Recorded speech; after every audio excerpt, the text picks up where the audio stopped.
Recap in minutes. In today's video, we will be enjoying a war adventure film, entitled Sniper. The White Raven. There will be spoilers ahead, chill out and enjoy. The movie begins with Mykola Vornenko, a mathematician, physicist, and ecologist, saying goodbye to his pregnant wife, Nastya, as he leaves for work on a bicycle. They live in a very peaceful area in Ukraine's Donbas region, a 2-hectare land. They are considered the first eco-settlers in the area. Mykola parks his bike and goes to the school he's teaching at. Inside, he can see from the news that special forces killed 100 protesters in Kyiv, Ukraine's capital city. He also finds out that their president fled to Russia as Russia is on the verge of invading Ukraine. While teaching physics, Mykola does his best to share his knowledge and educate his students. One student named Ivan displays no sign of interest in learning. Instead, he keeps antagonizing the teacher every chance he gets. When the class ends, Ivan approaches the teacher and tells him to get out as he is a stranger there. On another regular bike ride to work, Mykola comes across armed men near his land. He does not think much of it and proceeds to report for work. As usual, he parks his bike and gets inside the school. He is surprised that the place is empty and he's the only teacher there. He can see from the news that chaos is taking place all over as Russian forces continue to invade the neighboring areas. He immediately grabs his bike and goes back home. His wife is alone, and the thought of the armed men he saw earlier bothers him. He is not wrong. From a distance, he can see his wife being beaten. He goes to help but ends up getting hit with the back of a gun. He begs that they don't hurt her as she's pregnant, but they refuse to listen. One Russian soldier goes inside their house and burns it. When the two Russians are about to leave, Nastya grabs a stone to retaliate. She is then gunned down and dies in front of Mykola.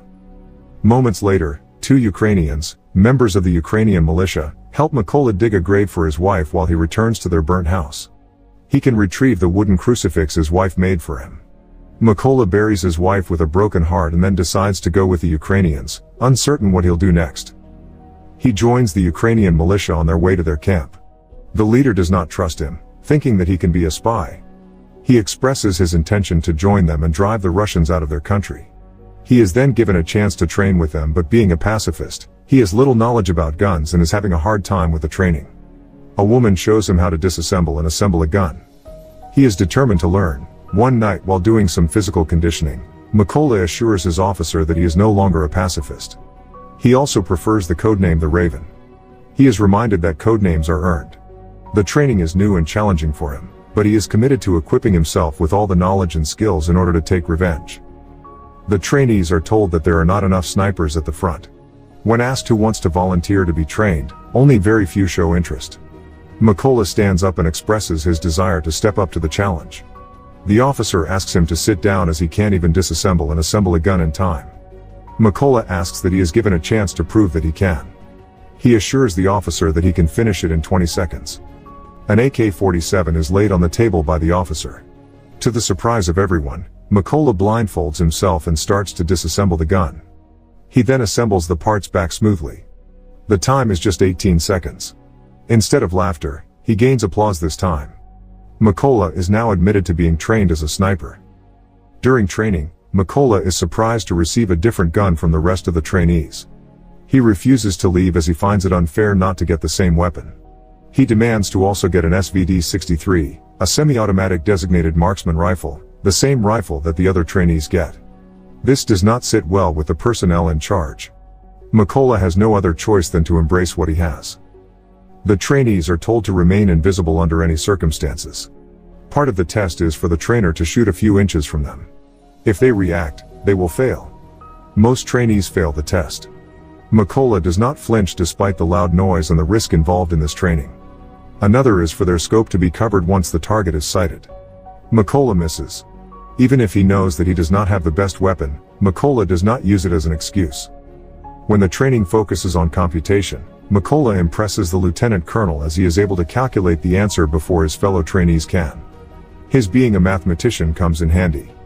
Mykola passes the sniper's training. One day, Mykola is told by the lieutenant colonel to pack his things. He is part of the team to be sent to a checkpoint that has been captured by the Russians. The team immediately secures its position. Each sniper has its own target. When they are about to execute their plan, a car heads toward the checkpoint. The lieutenant colonel stops them from shooting. The couple in the car are asked to come out of the car and present their passports. Once cleared, they are allowed to leave, but the guy's passport is kept. The guy wants his passport back, but the Russian who took it refuses to hand it back to him. This results in a commotion. The girl is slapped, and the guy gets shot with a gun. The lieutenant colonel gives them the go signal to shoot. All the Russians are then killed. The lieutenant colonel congratulates the team on their first successful mission.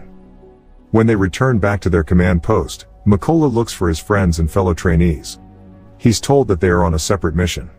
Later on, he finds out that one of them is brutally killed by a sniper. One day, the team is sent on a mission again. Explosives are set up, and the trigger is concealed with a leaf. When the Russians are getting closer, Mykola is surprised to see his former student with them. Ivan, the student who was always antagonizing him. All the Russians are killed when the explosives are detonated, including Ivan. The lieutenant colonel tells Mykola to not feel that bad as Ivan made his decision. While resting, the lieutenant colonel grabs a photo of his family. Mykola asks if he can take a look at it. The officer tells him that his two daughters don't know the nature of his job. He has an agreement with his wife to keep his job with them. What they know is that he is on a business trip. The lieutenant colonel sees the crucifix he's been carrying. He asks if it's an amulet. Mykola tells him that it symbolizes family to him. Ukrainian forces secure the trenches by the border while the snipers are in position. It's just a matter of time before Russian forces will pass by. Meanwhile, the Russians are preparing to invade the region. Mykola sees the man who killed his wife from his scope. He asks for permission from the lieutenant colonel to shoot. He is told to stand down. Mykola asks for permission again as he has a perfect shot. He is too eager to go for it at this point.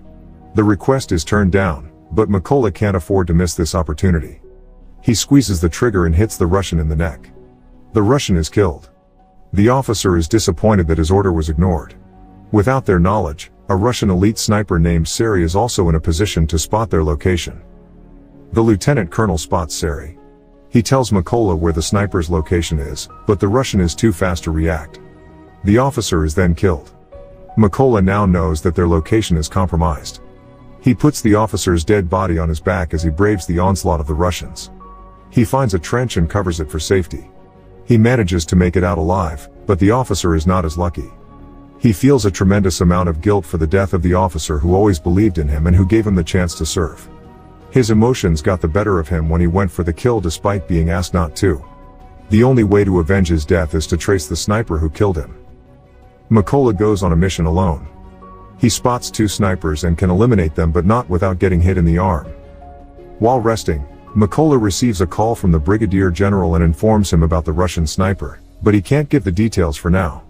He wants to fill Mykola in once they meet. Mykola packs his gear and heads toward the location. This is his opportunity to know more about the Russian sniper.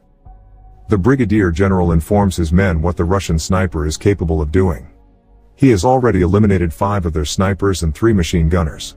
He is a force to be reckoned with. They have an idea where his favorite position is based on the kills he made. He does not change position. One Ukrainian soldier suggests covering the area with mines, but the officer is opposed to the idea. He lets Mykola explain the reason why they can't just do that as he is from the area. Mykola explains that there's chlorine storage in the location where the sniper is hiding, and using explosives to kill him can cause environmental issues. All of the snipers are then given their assignments. The officer makes it clear that once the secondary targets are eliminated, he wants Mykola to climb up the building and kill the Russian sniper. They are then dismissed. All snipers are in a position to attack. Mykola confirms that he is now in position after crawling toward the target area. He manages to sneak up behind 2 Russians and immediately kills them both. One of the 2 was the same person who went to his place. The other snipers lock their subjects and wait for the go signal. They then manage to wipe out their targets after doing a countdown to shoot at the same exact time. Sari notices that his lookouts are not reporting back anymore. He leaves his post to check what's going on outside. Another Russian sniper also leaves his post to investigate as there seems to be an issue with their communication. They do not know that Mykola is closing in and just waiting for that perfect moment to shoot and kill them both. Sari checks one of the snipers outside. The sniper appears to be still in position. He is surprised to find out that the sniper has been shot dead. He calls for a backup. He is told to wait for 10 minutes for the team to arrive. Sari goes back to his position and fixates his eye back on his scope. He notices a wooden crucifix near him. Before he can react, Mikola then jumps on his back and stabs him in the neck. The other sniper also goes back to his post. When he does, a grenade is detonated, and he is killed as well. The movie ends with the backup that Sari was anticipating is now here. A Russian officer calls Sari on the radio. Mikola answers the call and tells him that they will answer for what they did to Crimea, another territory that the Russians also invaded. Mikola then kills him. Russian soldiers come out of the trucks, but they have no match against the Ukrainian snipers, who are well positioned to finish all of them. When the smoke clears, Mikola goes back to his place and visits the grave of his wife. While his mission to avenge her death is completed, the job is not done yet. Thanks for watching. Subscribe for more videos like this and help the channel grow.